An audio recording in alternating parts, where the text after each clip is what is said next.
pois o manuseio constante fatalmente irá modificar essas constantes. Terminada a pesagem, a amostra é extraída do cilindro.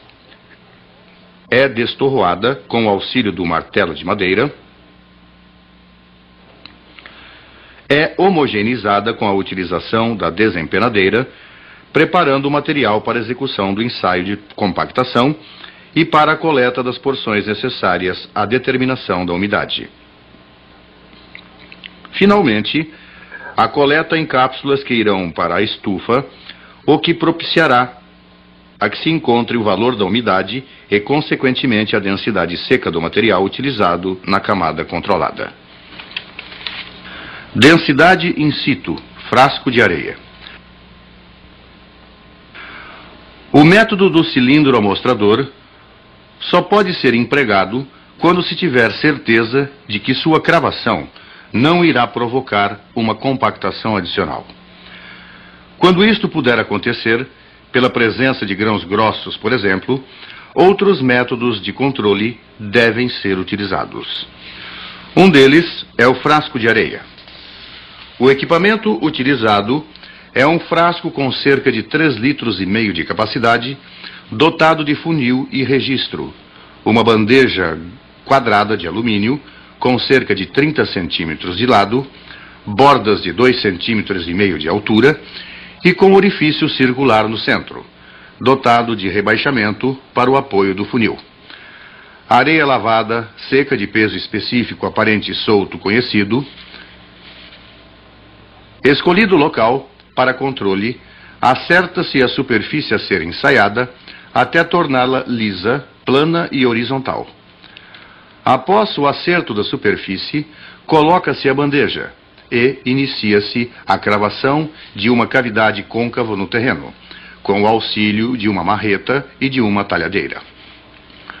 O material extraído desse orifício é recolhido cuidadosamente e guardado em um recipiente vedado que possibilite a preservação da amostra, da perda de umidade e de material. O furo do terreno deve possuir aproximadamente 15 centímetros de profundidade e ser limitado pelos bordos do orifício da placa.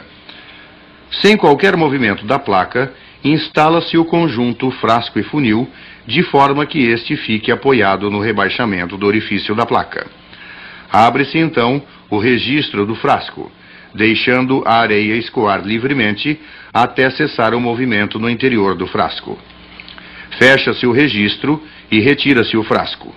A areia excedente estava contida no funil que pré-aferido em seu volume. A areia utilizada pode ser reaproveitada desde que não contenha impureza ou umidade. De volta ao laboratório, o operador pesa em balança de precisão o frasco de areia para obter o peso da areia contida no orifício do terreno, que, dividida pela sua própria densidade, fornecerá o volume do furo. Pesa-se, por fim, o recipiente com o material retirado do furo para o cálculo da densidade, que, em comparação com os dados do ensaio de Proctor, também executado, nos fornecerá o grau de compactação do local ensaiado. Densidade in situ, Washington densometer. A escolha do método a ser utilizado no controle de compactação está ligada à precisão requerida, à viabilidade de utilização do equipamento e à sua disponibilidade. No controle efetuado com o balão de látex ou densometer, a precisão é muito boa. A viabilidade é efetiva, pois sendo também rápido como o cilindro amostrador, o substitui nos locais onde este possua impedimentos, sendo a disponibilidade do equipamento o fator condicionante de sua escolha. Pois além de ser de difícil aquisição, por ser importado, as membranas de látex se deterioram com o tempo e só são repostas através de fabricação por encomenda. O sistema utiliza o aparelho Washington densometer, balão de látex, com paredes delgadas e óleo solúvel. O processo é semelhante ao frasco de areia e inicia-se colocando a base de leitura assente firmemente e sobre ela o aparelho densometer. O operador abre a válvula principal, apertando em seguida a haste graduada. com força necessária apenas para fazer descer o pistão. Quando o balão preenche os anéis da base de leitura e o topo do terreno, sente-se um leve choque. Anota-se a leitura efetuada. A seguir, evacua-se o fluido do balão, puxando a haste graduada e fechando a válvula principal. E remove-se o aparelho para a base de carregamento, momento em que o balão poderá ficar parcialmente cheio. Considera-se agora calibrado o anel da base de leitura. Tomando-se extremo cuidado para não deslocar a base de leitura, remove-se o anel e escava-se um buraco dentro da base, o qual deve ser tão fundo e regular quanto possível, respeitando-se a capacidade do aparelho, que é da ordem de 4.000 centímetros cúbicos. O material retirado deve ser coletado para execução dos ensaios de praxe, principalmente o de determinação da umidade. Depois de terminado o furo, coloca-se o aparelho diretamente sobre a base de leitura, tomando-se o cuidado para não deixar o balão ficar preso nas bordas do anel aferido. Acrescentamos ainda que um balão de látex, com as paredes muito grossas, ou uma escavação irregular, dificultam a aderência do látex às paredes da escavação, falseando os resultados da determinação do volume. Abrindo-se a válvula principal, o óleo fluirá preenchendo todo o espaço disponível. Feita a leitura, por pré-aferição, a diferença dos valores obtidos será o volume da escavação. Pesando-se o material escavado, determinando-se sua umidade e levando-se em consideração o volume registrado pelo balão, obteremos a densidade seca e o seu grau de compactação ou compacidade. Permeabilidade in situ. Permeabilidade é a propriedade dos solos que indica a maior ou menor facilidade que eles oferecem à passagem da água através de seus vazios.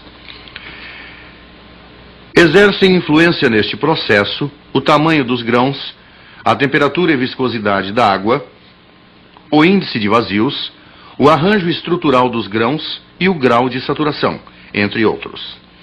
Sua determinação correta, durante a construção de uma barragem de terra, apresenta-se como de caráter fundamental, principalmente se levarmos também em consideração que as forças de percolação da água são quase sempre os responsáveis pela instabilidade de maciços terrosos.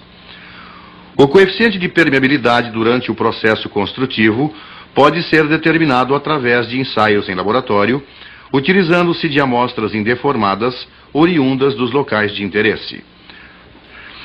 O método alternativo é a execução in situ e superficial, que estamos acompanhando. Nele é utilizado uma haste metálica oca, com 1,5 metros de altura, com dispositivo para colocação de argila plástica impermeabilizante em uma extremidade e recipiente com aproximadamente 6 litros de capacidade na outra.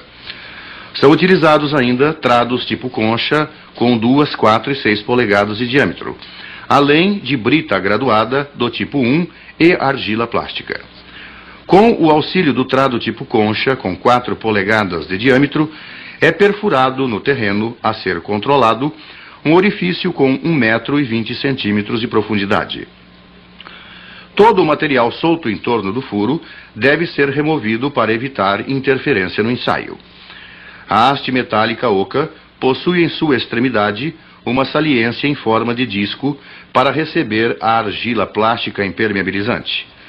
Para sua penetração no terreno, o furo terá que ser alargado, sendo utilizado para tanto um trado com 6 polegadas de diâmetro. É feita a perfuração com 20 centímetros de profundidade para receber a haste metálica. Com este procedimento, ficará determinada em 1 metro a profundidade da região a ser ensaiada. Removendo todo o material solto indesejável, o furo está pronto para o ensaio. A região a ser ensaiada, com um diâmetro de 4 polegadas e 1 metro de profundidade, é preenchida com brita graduada do tipo 1, para evitar o turbilhamento da